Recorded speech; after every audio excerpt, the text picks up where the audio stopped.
Now we move on to Middle East. Israel's military confirms the return of the remains of Staff Sergeant Itai Shen from Gaza, marking another step forward in the first phase of the US-brokered ceasefire deal. The 19-year-old soldier is identified as an Israeli-American soldier who was abducted by Hamas on October 7th, 2023 and was officially declared dead in March this year. The IDF has expressed deep condolences to his family and reaffirmed its commitment to bringing all deceased hostages home. On 4th October, remains of another hostage were returned as Hamas continues to hand over bodies under the ceasefire that began on October 10th last month. Now we welcome back Spencer Critchley. He's a communication strategist, joins us live from California. Thank you very much, Spencer, for staying with us. Now looking at this, while U.S. brokered ceasefire, the fragile ceasefire holds on somehow, how do you see this as an American, that American government, while on shutdown and a lot of domestic issues still unresolved and pouring in or increasing every day, you see U.S. is doing all this outside of U.S. How do you see it? The situation as regards the situation in the Middle East in particular? Yes. Well, you know, this cramps the ability of the United States government to fulfill all its functions, but many of the most critical functions continue even during a shutdown. It is a shame also that the attention of this administration is so easily diverted from one thing to another. And so this makes me wonder how well this whole peace process is going to continue going into the future. I don't want to slight, however, the accomplishment already in achieving this ceasefire and the return of the hostages. There is essentially nothing about Donald Trump that I think makes him fit for office, but I don't think it's intellectually honest to pretend that he never accomplishes anything. And I think we have to acknowledge that he did manage to accomplish something very significant in bringing the parties together to achieve the ceasefire and the return of the hostages. That said, knowing his character and knowing his supreme self-interest and lack of any serious interest in the fates of any of the other people involved in this or any other issue, I don't have a lot of confidence going forward. I think that any further success in this area will depend on whether or not Donald Trump's momentary self-interest happens to align with achieving a result that works out well for other people. For example, the people of Gaza, the West Bank, Israel, and the Middle East. If his self-interest happens to align with that self-interest, then more good things can happen. But if it does not, then who knows what might happen. And building on that, what do you think, what role should United States play moving forward in ensuring that both sides uphold their commitments under the current ceasefire deal, phase 1? Well, again, you know, this is an area where while Trump's bullying approach to just about everybody is normally counterproductive at best, that doesn't mean it never works to make it clear to people what it is you expect them to do in exchange for any kind of support or cooperation from the United States. And sometimes it is necessary to lay down the law, so to speak, and I think that has been helpful to some extent, at least, with Benjamin Netanyahu, as well as Hamas and Iran and the other bad actors in the Middle East who are helping to perpetuate this seemingly endless conflict and suffering. But more realistically, a more comprehensive approach is required, as it has always been required. It won't work simply to make threats to people and to wave around the big stick, as it were. There needs to be a solution to the legitimate needs of the Palestinian people and an end to their suffering, which is going to require the participation of multiple actors, not just the United States, but other surrounding countries. And there needs to be a guarantee of security for Israel. I believe that, you know, Israel exists. The idea that Israel might stop existing as a Jewish state requires envisioning a massive, at least ethnic cleansing, if not terrible violence and killing on a massive scale. So I think that's where this becomes a fiendishly difficult problem. Much of the problem is fueled by, I believe, a hopeless search for redress of wrongs committed in the past by everybody involved. And I think that the way forward is going to have to involve accepting that different kinds of people are sharing the same territory as they have managed to share it in ages past, and they're going to have to find a way to share it going forward into the future. Right, and Spencer, building on that, do you think, what's your analysis on the fact that even though all the things you have rightfully mentioned, that the problems still do exist, and without a long-term solution, the talks to move to phase 2 are going on? How do you think that, is this a right place or right situation, or is this the time to move to phase 2, or the talks about phase 2 to continue while phase 1 is not holding on properly, and also a lot of issues that you've mentioned still exist? Yes, and this is, of course, a key element in why Trump was, or at least felt empowered to claim a total victory early on, was by ignoring all the truly hard parts of this, which is resolving these issues that have defeated so many people coming at them from the United States, as well as people from Israel, from among the Palestinians, and from the Arab world. And those hard issues remain unresolved. Now, again, I don't want to slight the very significant achievement of the ceasefire and the hostage return, but both the Israelis and Hamas and other actors in this have been vague at best as to how committed they are to following through on the rest of the plan, which in many ways is not different from the plan being pursued by the Biden administration or being pursued by other administrations going back many administrations. And, you know, there are reasons why it has been this hard.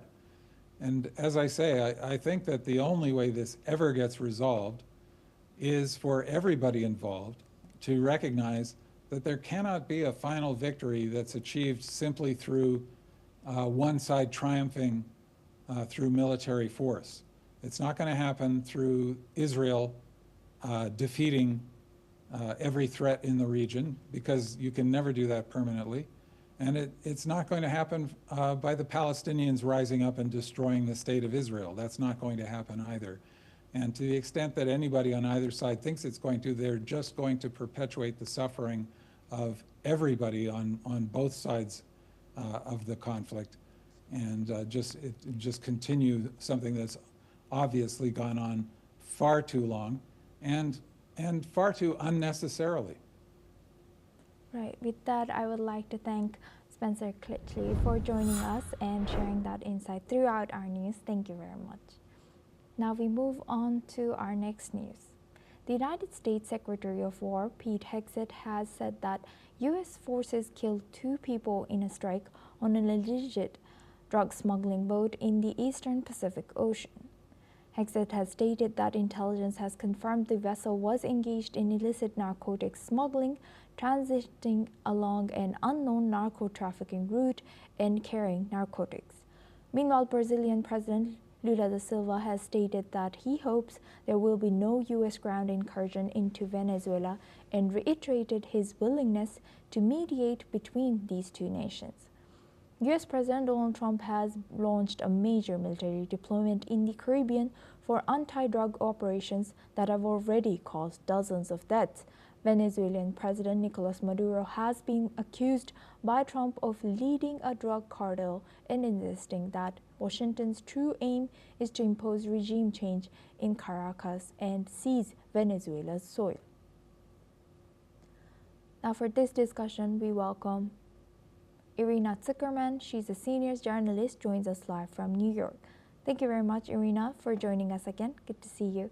Irina, looking at this, what do you think is US's interest in counter narcotics operations in the Caribbean, as well as the soaring tensions with Venezuela?